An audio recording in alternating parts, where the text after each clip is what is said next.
If you've traded crypto before, you're probably used to one thing. You buy it, and then just kind of wait for it to go up. With perpetual futures, you're not just buying and waiting, you're opening a position on where you think prices are going next. If you think prices will go up, you can go long. And if you think prices might go down, you can go short. And that's what makes perpetual futures a powerful way to advance your trading strategy.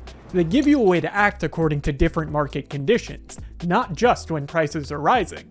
For example, if you think an asset is overvalued, you could take a short position and benefit if its price drops. Or if you're planning to hold an asset for the long term, but expect short-term price volatility, you can use a short position to help offset losses. Perpetual futures also introduce something called leverage, which allows you to open larger positions using smaller amounts of upfront capital.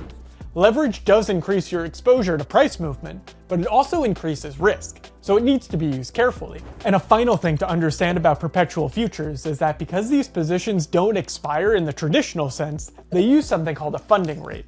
This is a small payment exchange between long and short positions every 8 hours, and helps keep the contract price aligned with the underlying market price. So when you put it all together, perpetual futures give you a different and more focused way to trade. You're not just buying and selling assets, you're actively taking positions on price movements, and taking a stance on whether you think prices will go up or down using tools like long and short positions. They're not a replacement for spot trading, but they can be a more flexible way to express your views of the market, depending on your strategy. Now that you've learned a bit more about perpetual futures, take the next step and start trading them on Kraken Pro.